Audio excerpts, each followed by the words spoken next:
Gregory Peters is someone that we have worked with in the past. He was actually here last year as a keynote speaker, and those of you that were here loved him. We loved him. We've worked with him also. He has did a webinar for us not that long ago, and that's one of the archived webinars that's on our website. He comes to us from San Francisco, so we're fortunate that he's not all that far away. And I'm going to let him say a little bit more about himself. Again, he has a great level of knowledge, and he comes to us from the San Francisco Coalition of Essential Small Schools. So with that, please give us a round of applause for Dr. Gregory Peters, and I'll pass it on. Thank you. Thank you, Connie. Thank you, everyone. Glad to be here. So when I was asked to fill in today, my question was how many people are going to be in the room that were in the room last year, because it's important for me that we not just recycle information, but we push forward. And in the current reality of our schools, because of the fact that we are in a cycle of reproduction for disproportionality, it's equally important to me that even though there's a number of folks in this room that were not here last year, that we continue to move forward. So I will review a little bit about the work that we did last year, which I thought of as a baseline piece of work and knowledge that we need to have to interrupt the inequities that disproportionality is showing us. But I wanted to push the conversation a little bit today. And so hopefully you'll have that experience. So last time when we came together, one of the things that we talked about was this idea of transformation. And we talked about why we needed transformation, but we also talked about how transformation can happen. We'll review that just briefly. We also talked about the idea of bias and microaggressions and how the role implicit bias plays and how microaggressions are manifestations of those and how they play out in our schools and how they impact the results that our students are having, including the disproportionality. And finally, we ended the work that we did last year together by talking about, so what can we do? And we talked a little bit about this concept of moving our schools to a different type of discourse, a discourse 2 or a radical discourse, and practicing using probing questions as a way of unearthing the truth and talking about what we really need to talk about as part of interrupting inequities. So when we think about this idea of, again, in the mode of reviewing a little bit from last year, when we think about the role of transformation, I want to just put the question out that is frequently asked: why are we focusing on race and why transformation? So what we know to be true is that the disproportionality we're seeking to interrupt is actually very much closely related to race. That while there are many variables involved, there's a lot of intersectionality of our identities, there is a close relationship with the disproportionality and the race of our students, our families, our educators. And that this disproportionality persists even though for a very long period of time we have given overwhelming resources. We have had overwhelming intentions to do what's right. And we've given an overwhelming amount of time to solve this dilemma, and yet it persists.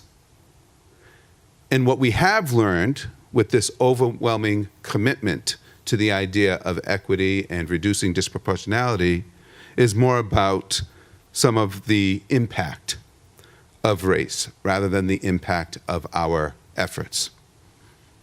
So what we know is that in this society, which is a society that has institutional racism as part of its cornerstone, it's part of its history, there is an impact on mental health. That the experiences of racism increase depression and anxiety in our students and in their communities. There is an impact on our physical health, both in the experience of racism, but also coming from a history of racism. And so the health manifestations of racism have been proven to start with everything from low birth weight to heart disease. And when we're talking about racism and the impact of race and of racism on our students, we're not just talking about overt racism. And this is where I want to create a little bit of a nugget, a seed of the conversation I hope we're going to have today. When we're talking about race and racism, we're not talking about the most overt forms of racism. And in today's society, where we have a national context that's pushing us further and further away into our corners, it's easy to reduce the word of racism to that of the most overt, harmful, hateful. And the reality is that the subtle racism that we experience day to day, that exists in our schools day to day, has as much of an impact, if not more of an impact, because of the pressure of having to demonstrate of those affected negatively by racism, having to defend that what is happening is related to race. And so we're not just talking about those experiences that make the media. We're not talking about those experiences where a video of a person calling someone out for a cookout at the park near my house makes national media. That's part of it. But in between those viral videos, there are countless experiences based on race that are happening every single day that are affecting the health and the outcomes of our communities and our students of color. It's also important to know, because we come from different communities, there are schools and districts where the issues that they're looking at might be more prevalent to them when they look through a lens of class, or they look through a lens of gender or whatnot. It's important to also know that when we're talking about these experiences, the vicarious experiences matter as well. That I don't have to actually have the experience happen to me, but the actual living next to the experience, seeing the experience in the media, seeing the experience happen next to me. If I'm a student of color and I'm actually not the person who's being pushed out, but I see all my brothers and sisters being pushed out, these two lead to signs of post-traumatic stress. And the more experiences we have, the more vicarious experiences, the more harm and the more symptoms that arise. There's a whole bunch of research right now around teachers having more and more signs of post-traumatic stress simply because of the witnessing and experiencing of harm that they live through each day. So the reality is that the disproportionality is continuing. The disproportionality is related to many variables, but race is an unavoidable variable that we have to talk about. So why transformation? The reason that transformation is important is because we have spent more than 200 years trying to tweak something that was never intended to be tweaked. We are saying that there's something wrong with our educational system, and that broken piece has to be fixed. And yet what we're suggesting is that it's not broken. Back in 1779, Thomas Jefferson proposed a two-track educational system, and in his own words, speaking of those two tracks, he said scholarship would allow a very few of the laboring class to advance by raking a few geniuses from the rubbish. We are still working in that system. And even though our narrative has changed, even though our language has changed, we have simply been tweaking that system. We're not looking for tweaks. We're looking for transformation. And we hear a lot about transformation, but when the work that I did as a principal, and then when I moved into starting this organization, we knew that transformation was needed, but it was at an academic level that we talked about it. And we didn't talk about how does transformation happen. And so last year, we spent a lot of time unpacking this framework for transformation that I'm sharing with you now. And in this framework for transformation, we've learned that there are 4 domains of work that we need to create and foster so that individuals and communities and systems can be in a constant, continuous cycle of transformation. And very briefly, those 4 domains we need to create conditions and spaces for work to happen include this idea of developing a stance and schema awareness. Are we aware of who we are in the skin we're in? Are we aware of our identities? Are we aware that we're working in a system that says it's broken, it needs to be fixed, but is actually working exactly as it was designed? Do we understand our own culture before we try to understand anyone else's culture and how that culture shows up with us? How many of us have explored and continue to reflect on our own experiences as students, the positive and the challenging, and thought about how that comes with us either unconsciously or consciously every day we walk in a school or a classroom? We need to create space where we make the invisible of our identity visible. That in and of itself will not create change. That will just give us some acknowledgement, some awareness. Then as communities, we have to create conditions that allow us to interrupt and disrupt inequities when they exist. Now, I joked last year, and I really wish it were a joke, but when I talk about interruption, I'm not talking about the interruption of when I go and visit my family back east. Usually that interruption looks like me saying, hey, nice to see you. They'll ask a bunch of questions, and then before I get to the first sentence, they're already on to another conversation. That's not the interruption we're talking about. All that's going to do is stop something in the moment, and then we'll go back to the same behavior. The interruption we're talking about is, what are the conditions we need so that when an inequity exists, not only are we interrupting that inequity, but we're working together. We're working together across difference, so that we can make new understanding of that inequity and how we need to address it. And that new meaning is the third domain of work that has to happen. And when we talk about new meaning making, that has to be alone. We all have our own journeys, regardless of who we are, regardless of what skin we're in. We have to work in affinity. We have to work with people who have shared identity. We do that because we need places of healing, we need places of mentorship. And ultimately, we do this work so we can come together across difference and make new meaning of those inequities and the solutions we propose. And only when we make those new meanings can we move into that fourth domain where we're actually asking ourselves to take bold action. We're really trying to get radical change here. Now, that's a political phase as well, because as long as we're in our own arena, we can actually create conditions for the bold action. But in a system that was designed to get the results it's getting, when it comes time to take bold action, chances are if we actually find success, there will be backlash. And so part of creating the conditions for that last domain of work, well, it's not the last domain because it's a cycle, but in that fourth domain of work is that there has to be strong leadership and there has to be political partnership as well. So we talked a lot about that last year. And when we were talking about this, one of the things that came up was that the challenge is, this is just not academic, that we are products of our system. And so we're trying to create conditions for this while interrupting the very behaviors that persist and persistently result in the disproportionality of students who are being pushed out of our classes, pushed into special ed, etc.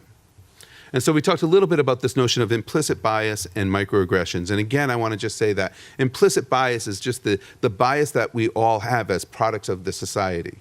And I know that some of this might be put off to some people based on the work they've done or not done. But it's really important for us to name what is, but also to demystify it. We've got to get away from thinking about, by talking about bias, we're looking for the bad people in the room. We would all have to line up. We would all have to line up. We have to be willing to look in the mirror for the sake of the results of our students. This isn't about, I don't want to repeat what's going on nationally. This is not about finding the corners and pushing people into their corners. We're showing up every day in service of one common outcome, and that's our students. And so we have to work together, regardless of the skin that we're in. We have to figure out ways to come together. And when we talk about the manifestation of that bias, it comes out in these in a number of ways, but one of them, the one we focused on last year, was microaggressions. And when we talk about microaggressions, and microaggressions could be racial, they could be gender-based, etc. But we're talking about brief, commonplace verbal, behavioral, or environmental indignities, sometimes intentional, sometimes unintentional, sometimes conscious, sometimes unconscious, but ultimately that communicate hostile, derogatory, or negative slights and insults towards people of marginalized groups. Any of us who have experience in a position of power or being in a marginalized group, any of us can think about how we probably can relate to some experience where this has played out. Well, these play out in our schools every day. They play out in our schools by design. Our systems have been designed to perpetuate microaggressions. Some of our systems are microaggressions. And the micro doesn't mean, oh, it's just a small thing. It's not a big thing. The micro is that it's subtle. The micro is that the subtlety allows us to think it didn't happen. And so the people who are perpetuating the microaggressions get to say, I didn't mean that. And the people who are experiencing microaggressions get to say, am I going crazy? Did that just happen? Which is part of the microaggression. That's part of the extra impact, the extra taxing on our health. One of my favorite metaphors of a microaggression is that it is a death by a 1,000 paper cuts. So everyone who knows, if you've had a paper cut, you're like, oh my God, that is awful, that stings. It's not good. And we might find solace in saying, can't wait for it to heal, tomorrow's a new day. Well, what if tomorrow's not a new day? And what if between now and tomorrow there's 99 more of those paper cuts coming? It's important to know, again, as we try to build bridges, that frequently the perpetuators are unaware of the communication and the microaggressions that are being shared. Frequently. It doesn't mean it's allowable. That this does cut across social identities. We'll focus a little bit on racial microaggressions, but we're living in a society right now where more than half of our population, based on gender, are experiencing microaggressions every single day with a much larger spotlight on it than we've had in the past. Doesn't mean it wasn't happening before, but it means that those examples are more prevalent and available to us. And it's really important to name that intention does not always equal impact. We're so worried about being seen as bad people. So if we can get past that and be like, okay, my intention wasn't to cause harm, maybe we can get to the next place and say, so what's my responsibility that even though my intention was not to cause harm, I caused harm? We talked about the 3 different types of microaggressions, and for the folks who weren't here last year, if you let me know, I can share some of the resources so that you can look at these, but they're widely available. But we did categorize them. There's micro insults, which are frequently unconscious, micro assaults, which are frequently conscious, and micro invalidations, which are frequently unconscious. And these are just as some examples of what these might look like. When we make an assumption of somebody because of their identity, when we make an assumption that they're going to be loud or they're quiet because of their identity. I was at a school yesterday that was unpacking a whole dilemma around a student and saying how she's so quiet, she's got to remind me. She's got to remind me that I'm not saying her name right. And so the challenge to the teacher was, well, wait a minute, why do you think it's offensive for you to challenge her around her quietness because of her being Asian, because that came up. It's like, I don't want to insult the family by asking her to speak up. Why do you think that she's quiet because she's Asian versus shy? And then the other question was, well, why is it her job to advocate for her name to be stated correctly? This is a wonderful teacher that had this dilemma, a wonderful teacher. The intentions were very positive. Sometimes when we're talking about microaggressions, it might even be environmental. I was in a school in Texas, and they were really excited. We were doing an equity walk, and they brought me into the school that they felt was the most equity-centered, and it was a literature class, and they felt it was the most equity-centered simply because they used literature from all cultures. And that was great. That was great. This was someone who was conscious and really trying to do some good work. And I sat in the back of the room, and I'm looking, and I'm trying to think about, like, what is it that we can see that's successful? What can be pushed? And I'm looking, and I realized they had all the authors that they're covering, all the authors, all their pictures are around the room. It was really powerful. They put all the faces up, right? And subtle, not intention-based. I'm sitting in the back of the room. That's the front of the room, and I'm looking at the authors, and I see white men, white, Asian, Latino, African American. And I thought, I thought they stopped running this bus. This was their most woke teacher. This is not someone to demonize. This is someone who is a partner. How are we going to take up the microaggressions that exist with our colleagues that we care about that are doing good work, that want to do good work? And so we talked a little bit about doing that by changing the discourse that we're having and really moving into radical discourse.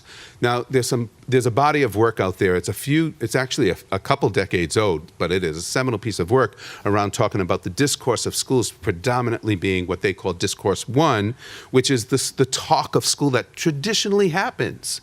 It's the talk of school that feels productive. You walk into most of our schools, and this is the discourse you hear about people doing good work, hard work, keeping busy. And what they don't realize is that work is keeping the status quo going because they're not looking at root issues. They're looking for the crisp, clean way of closing business so they can feel like they did a good job, but it's not results oriented.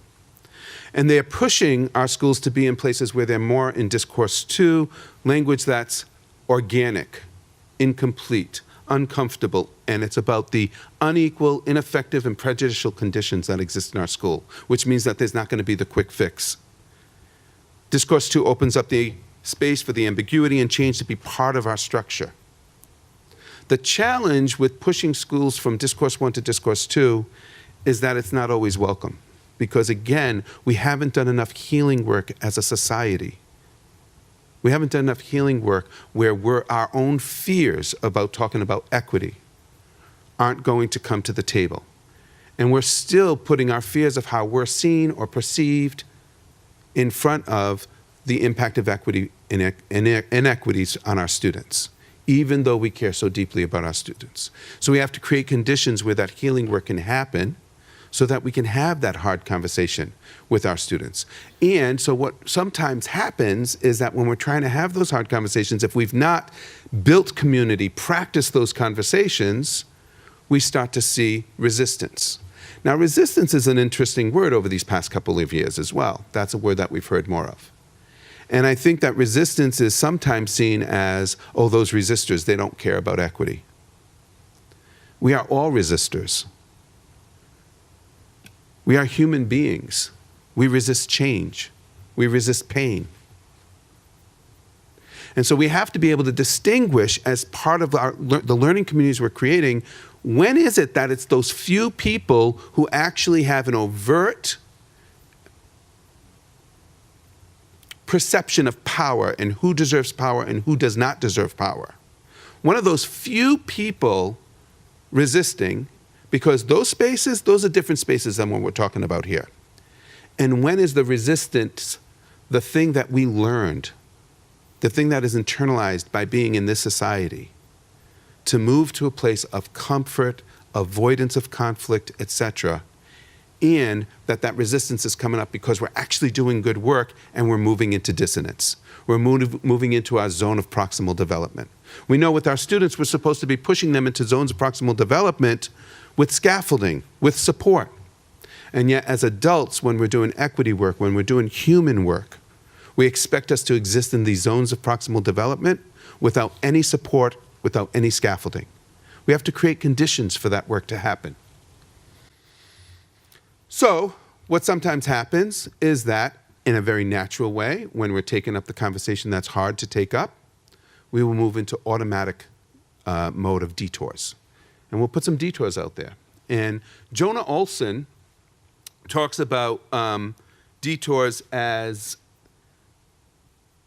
or describes detours as the fact that we are constantly, and especially those from dominant culture, those who exist where we are not the target population in a situation that's inequitable, we're constantly tempted to detour off course, off the conversation we need to have, because of society's racist propaganda, this idea of us not getting deep into understanding racism, but to make it an us and them always and to really separate people. But we're also tempted to be off course or detour off course because of our own feelings of guilt and denial, which is simply about the work we've done or not done. And as educators in public education, we are required to do our own work. Most of these obstacles, most of them are from the habitual behaviors that are birthed in our internalized beliefs. Now, the reason I put that piece of the quote out there is, again, there is not always, and there's infrequently, a conscious level of we're not going to have this conversation.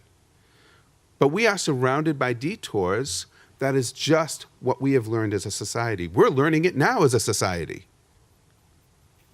I wanted to give a few examples of some of the detours she talks about. The original article she put out had like 18 detours, with schools that are thinking about the detours that we need to recognize when they come up in our schools have added more. So it's really meant to be more of an exercise. But the first one that I wanted to talk about is the "but what about me?" The "but what about me?" This is also known as the Oppression Olympics. So as I'm a queer man, and my family grew up on welfare. So anytime we're talking about race, I can say, why aren't we talking about queer people? Why aren't we talking about poor people? What about me? I've experienced oppression. I'm not in this group of needing to worry about that. And the Oppression Olympics are fake. They're fake. There's not a gold medal that we give to those who are most oppressed. And the truth of the matter is, if we're having a problem with our queer students and we're having a problem with our poor students, we should be talking about it. But in our society, we do have a problem based on race. And sometimes we're using the Oppression Olympics to avoid talking about that which is more painful to talk about. That's why we start by talking about race. It's not to diminish the needs of all of our communities. It's because if we were to talk about the thing we least want to talk about, and we learn and we hear, that's transferable. We can build on that. Another detour is colorblind. I don't see color. This is equality at the expense of equity. I don't know if I'm sure I mentioned it because I'm having a hard time not mentioning it, but this past year and a half, our family has grown and we have a 7-year-old child who has joined us from foster care. He's a black male student, and one of the things we learned in our first year when I was asked, what advice do we have for his new teacher, it was really hard for the new teacher to hear. I was like, well, if you want to know, I can tell you what advice I have. Love him more and love the white kids less. And that was hard because and I was being provocative, right? What does it mean to love someone less? First of all, my definition of love says they actually can't be measured as more or less. Because if you're truly loving someone, there's not going to be the issues we're dealing with. But when I go into his classroom and I see dominant culture students, not all white, but the students who are dominant culture or benefit from dominant culture, exhibiting the exact same behaviors that I've gotten phone calls with and getting no attention. When I see him reading and doing a great job of reading and he's getting no attention and no positive reinforcement. And then when I see him in line laughing with his friend and he's pulled out and questioned which kid they're picking on because that must be what they were doing because they were laughing. Yeah, we need to tilt the tables a little bit. We need to tilt the scales. And so this idea of colorblind is challenging because it assumes that it's a level playing field, that color doesn't matter, that race doesn't matter. But the other piece about colorblind that makes it a trap of a detour is it erases our humanity. If I say I don't see color, I'm telling people I don't see something about them that probably matters a lot. And as a white man, part of the reason that colorblind is an easy detour for me is that I haven't learned enough about my own history of whiteness that at some point my people chose colorblind to replace my own culture. Because I'm a white man. And in America, in this country, there's a history of whiteness that includes me shedding some of my culture. So I'm making an assumption that I can do that for anybody. And that assumption doesn't have to be conscious. That's the water we swim in. Another example is white on white. So when we have people who benefit from dominant culture, again, it's not just white people. And I'll be honest with you, some of the language of the detours feels very didactic or polarizing even in itself. By it talks about white and black, and there's lots and lots of, in my opinion, gradations of this. But I believe we're mature and adult enough that we can put that complexity in there. So white on white is like when people of privilege are working on their social justice agenda, it is a natural place to go where we're like, oh, I can't believe that's what I used to do, right? That sort of guilt, that useless guilt. But then we transfer it to our colleagues or to our peers who have yet to do that work. And then there's the good white people and those white people. And the challenge there is that we all have work to do, and there's places where we have a responsibility to be mentors. And there's places where we have a responsibility still to be mentored, even if we've done some work, because we're never done, regardless of the skin we're in. Again, I told you I don't like some of the language. Bending over backwards. And so bending over backwards, she cites as the disingenuous agreement, where because we're in the company of people across difference, we defer to them and just agree with them, even if that the deference does not move into the parking lot afterwards.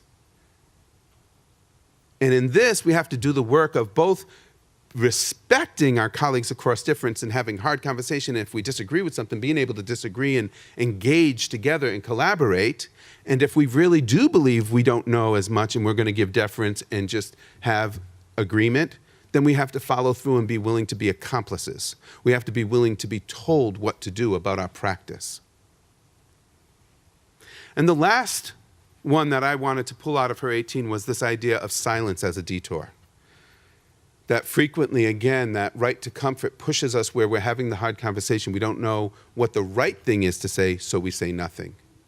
And the challenge here is that silence is frequently interpreted as agreement.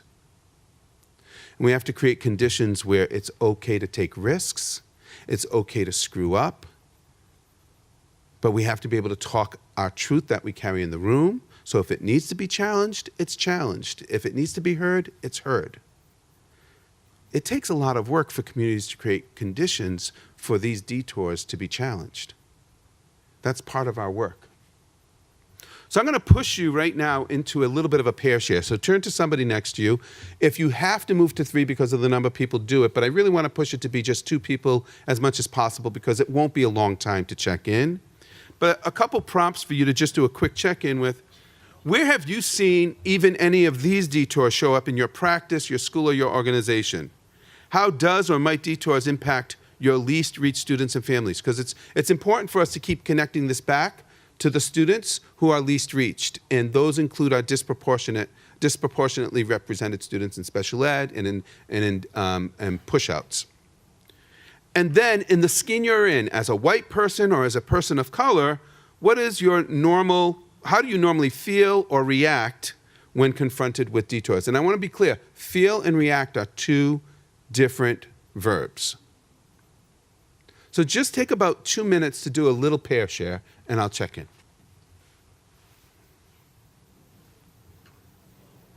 Please go ahead and thank your partner or partners.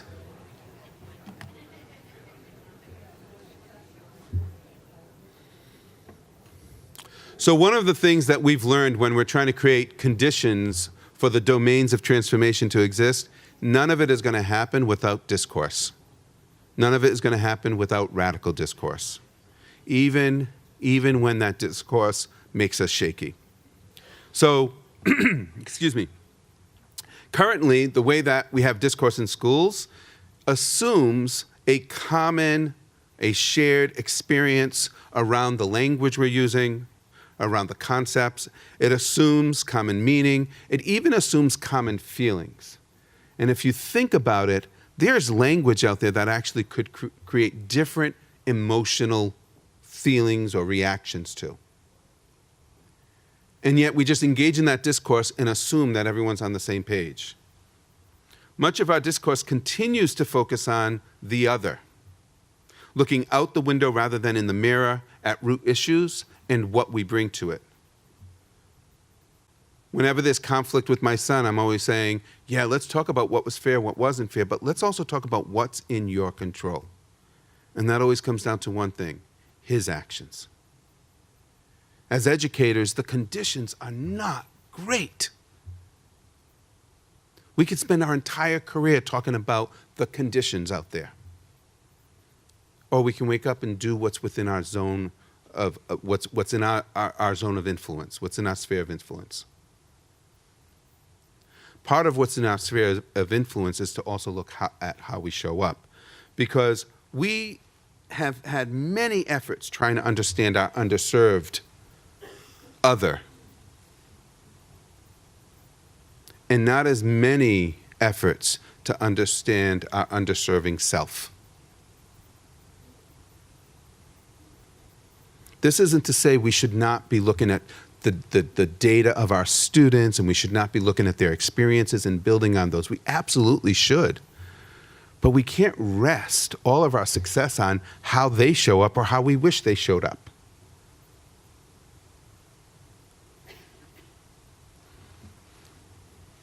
I have a question for us to just sit for a second and think about. So why is it that we think we're more comfortable talking about the cultures of others? Our black, our brown, our poor, our immigrant students, families and communities, than we are talking about our dominant culture when considering our change efforts. And this is for everybody. This is, again, for everybody, because we work in a dominant culture system. We are all part of that. Why is it more comfortable? And we could have very different answers based on the skin we're in.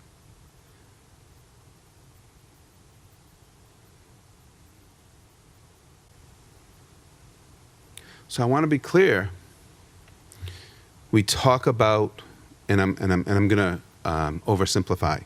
When we're talking about disproportionality, we're talking about our special needs students, we're talking about our poor students, we're talking about our black and brown students, and disproportionality, right?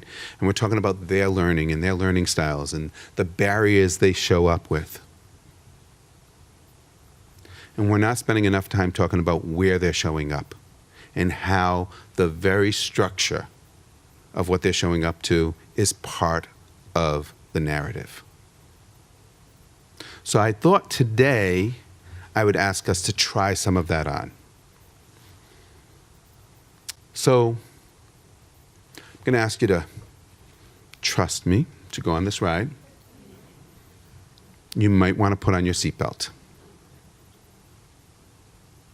I'm glad that they're asking us to sit at lunch, because if in any way I'm causing dissonance that's offensive or harmful, I would love for you to come to the source and talk about it. But I'm going to ask you, for the sake of our young people, if your inclination is to have barriers of your own go up, then treat this as an experiment of an experience to say, well, what if we just sat in this? So I'm going to put some words out here. I'm going to ask you, as I put the words up there, be connected to and listen to your feelings. White supremacy, white skin privilege, white people, white allies.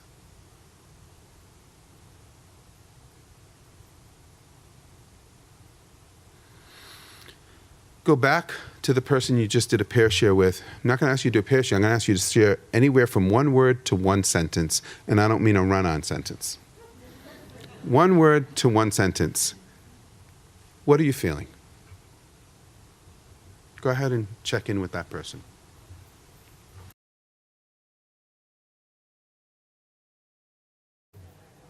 All right, I think that was enough time for 2 sentences. Thank your partner. I just want to open it up, and with loud voice, I would love to hear some courageous voices out there just to popcorn a word or a phrase of the feeling they're feeling. And if someone says yours, great. If someone says something that's not yours and you want to popcorn on top of that, a different feeling, please feel free. So let's just open up for about 10 or 15 seconds of just some popcorn of feelings. Guilt. Exhausted. What's that? White. Oh, why? Sorry, that might have been me. Why? So would that be like curious? Curious, nice. Frustrated. Discomfort. Anxious. Fear. Apologetic. What was that? Embarrassed. Sad. The systems approach. So I'm going to pause us here, trusting that there might be another 50 feelings out there. That's a great range that you just shared. Thank you for being vulnerable enough to share those words. Those feelings show up with us whether we give space for popcorn or not. Those feelings influence us. And if we don't give the space for those feelings, whatever those feelings are, they become barriers to us doing more intellectual, effective work. We have to have spaces to release and heal from these feelings. And the reason I'm stopping and saying that just around these words is because we're not looking to say, who are the white supremacists in the room? Could you go sit over there? No. But that's keeping us from talking about the system of white supremacy as it exists in our schools. We all have to be on the same team. We're not each other's enemies. But unconsciously, we're playing against each other. Language creates barriers that we must deconstruct before we can build bridges. We try to build bridges before we've done the healing and relationship building. I feel like that's how they build buildings in San Francisco right now. So it's important to say, when we talk about white supremacy, that's not the same as calling every white person a white supremacist. Those are different things. That doesn't mean some people shouldn't be called white supremacists. They're just different things. When we acknowledge white privilege, we're actually acknowledging systemic racism. What shows up with me in my white skin, regardless of what I do, regardless of the efforts I take, there is privilege that shows up with me, whether I want it or I want to reject it. And when we talk about white people, we know we're not talking about all white people. For years, my colleagues across difference have been saying, stop talking about black people as if we're all the same. Stop talking about Asian people as if we all come from the same background and have the same experiences. So our kids, we're constantly hearing that our kids are not the same. So when a child walks in my class and I put an identity on them and make assumptions, they're constantly needing to advocate, I'm not my older sister, I'm not my older brother. And that's hard for us, for people in my skin. We're like, oh, we made that mistake again. And yet, when someone says, oh, you're a white person, I'm very clear that I'm not the same as other white people. That's a dominant culture dynamic. That's not a personal dynamic. It's personal at some point if I choose not to take it up. But that's a dominant culture dynamic.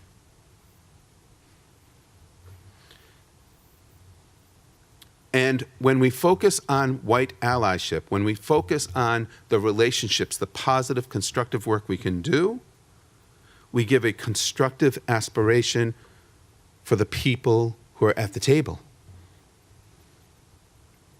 80% of our teaching force is still white and female. So we have to figure out what it is we're aspiring. So I'm going to go through some of these next ones just a little bit quickly because, again, I think it's important if we're going to actually deconstruct the language we're afraid of, we have to put some definitions out there. So when we talk about dominant culture, it's important to know it exists. When we do cultural experiences, frequently people from my culture will say, I don't have a culture. I'm like, yes, you do. You're mourning the loss of a different culture. People show up at my Lebanese gatherings. I'm Lebanese and Italian, by the way. People show up at my Lebanese gatherings and they're like, oh, what's going on here? Because we're still attached to some of that culture. And they're like, oh, so you're not white. Actually, yeah, I'm very white. And there's some culture that we didn't lose somehow. But there is a dominant culture in our society. Peggy McIntosh says that dominant culture is taught to think of their lives as morally neutral, normative, and average, and also ideal. So that when we work to benefit others, this is seen as the work which will allow them to be more like us. So we are taught not to think through a multicultural lens, but that this is just the norm, so it becomes our standard of success for our students. And when that student isn't acting in a standard that might be invisible to me, that might be internalized, well, maybe he's special ed. Or maybe he's just being defiant and he needs to be out of this room. So I had the IEP conversation 3 weeks ago, working really closely with this teacher. So I want to be clear, my child is not special ed like he does. If he were tested, he's got challenges, but he's not special ed. I'm an educator. I'm very clear about what's going on here.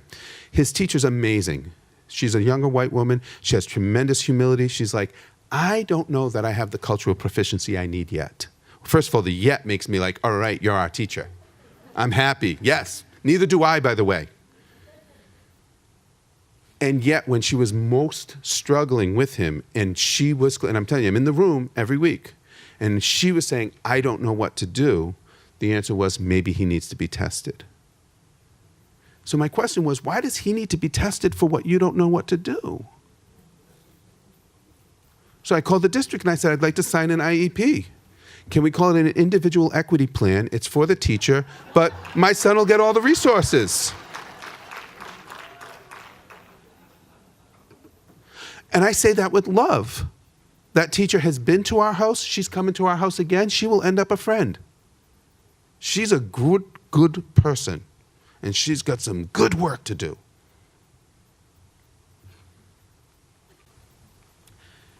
It's important to put language to it. The dominant culture that's invisible, even to those of us who benefit from dominant culture, it exists. We are taught this ideal of perfectionism. By the way, that serves none of us. It might seem to serve some because some of us know how to play the game and some don't, but there's an extra pressure of living under this guise that we're either perfect or we failed. Versus a multicultural value of risk-taking and appreciation. Dominant culture values paternalism and dominant leadership, meaning that I know the answer. Let me mansplain something to you. We get used to seeing the same people in leadership roles at our districts, as our principals, in our corporations. That becomes normalized. And we don't actually think about how that might play out through decisions and design. When we look at our government and who the highest power holders are, we get used to this. Versus working in partnership, having systems of shared leadership, and ensuring representative voice in decision-making. Dominant culture, again, because we actually think like we don't get why we might not see as partners. We hold urgency. We got to get some shit done. Excuse my language. But we have this urgency of time and work, whereas a multicultural value is the urgency of the results, regardless of what it takes to get there. Dominant culture focuses on an either-or, this notion of isolation. Either this is working or it's not working, versus the complexity that comes with inquiry and constant inquiry.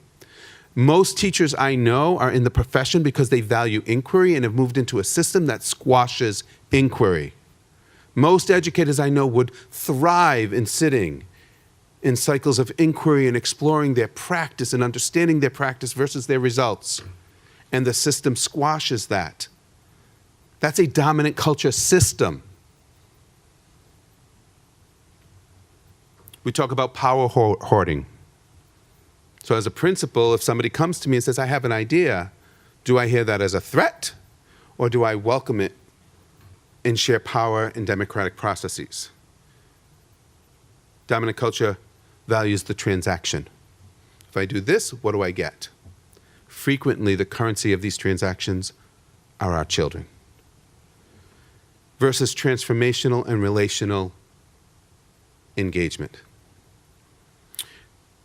We fear open conflict, and the dark underside of that is that we feel like we have a right, we have a privilege of comfort.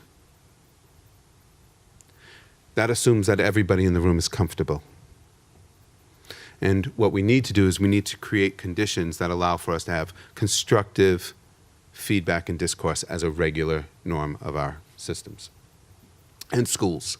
So like I said, I'm going to go fairly quickly through these. I want to end with just some examples of how can we get started. And again, I want to reference last year's keynote had a lot of the how we can get started with the discourse piece. So when we're talking about dominant culture and white supremacy, I think it's important for us to actually put some definitions out here. So when we're talking about dominant culture, these are the values and practices of those that hold economic, ideological, political power. Again, race is related to this, but when we sit and we look at our identity, we have some feet in positional power, we have some feet in marginalized groups more often than not. But this system of dominant culture is thought of as normal or right, which in result dehumanizes, devalues our marginalized lower cultural capital and lowest cultural capital for our indigenous or multicultural ways of life and communities. So when you think about gender and class and sexuality and language and education and religion and health and ideology and age, and I throw age in there on purpose, last, because no matter what our students look like, no matter what race they are, no matter what skin they're in, they have a piece of them that's not part of dominant culture right up front because they're students and because of their age. So our identities are somewhat fluid. Are we taking the time to constantly explore and interrogate what's the power dynamic at play here? Who are our least reached students? Who are not? Every single student who is in a special ed program in this state has a foot in the circle that is not of dominant culture. When we talk about white supremacy, this is historically based, institutionally perpetuated system of exploitation and oppression of people of color for the purpose, and again, it's not just for fun, for the purpose of establishing, maintaining, and defending a system of wealth, power, and privilege. It is for the purpose of keeping some people up here and to keep other people down. Part of the challenge as we're talking more about white supremacy is not only we're just throwing the language out there, but it's also that there's a risk of perpetuating a deficit model. That it erases the strength and power of our non-white communities. And so this system keeps us from even talking about the strength base of our communities across difference. It's important for us to explore how white supremacist systems are at play in our schools, and I would just ask you to think about the relationship between discipline, special ed, and data. When we talk about white skin privilege, this is where we start to bring in some of the game, and as I mentioned, no matter what my identity is, I walk in with white skin privilege. I worked at a school that had 90% students of color. No matter what my relationship was 2 weeks later, the first time they saw me, they saw a white man walk in. My gender, my race, they were part of my skin privilege at that time. And that in some ways opened doors and in other ways put up barriers. We want to ask ourselves in our schools, in our classrooms, who does skin privilege benefit and disadvantage and why, and what are we doing about it? When we talk about white spaces aren't, oh, there's white people here. These are constructs that everyone benefits, everyone is disadvantaged by. And we sometimes think because it's a white space, white people, they're getting the benefit of it. White people are hurt by white spaces also. And some of the characteristics of white spaces are isolation, ensuring that there's homogeneous grouping. Think about our AP classes, thinking about our special ed programs, think about our push-out lists. And the work we must do is to connect in affinity for that healing and mentorship, and connect across difference to share our stories. White spaces are about control, maintaining the status quo. What we need to do, the work we need to do is to let go of our relationship with the status quo, let go of our relationship with this is the only way things are done. White spaces are about loss. That by having white spaces, every single person in those white spaces, these are our schools, every person in a school has some experience of loss when it disrupts our identity and our schema and our culture that is not just predefined by that white space. And what we need to do is we need to do the work to explore our histories. We need to do the work to bring life back to those histories and to share those and bring those to the table and value those. White spaces are about loathing, because at the recognition and awareness of what we've lost, there is the grief process that happens. And what we need to do is love.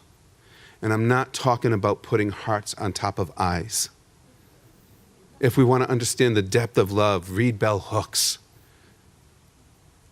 We need to create the respectful, loving places of humanity of every person in the room. And we need to start by loving ourselves.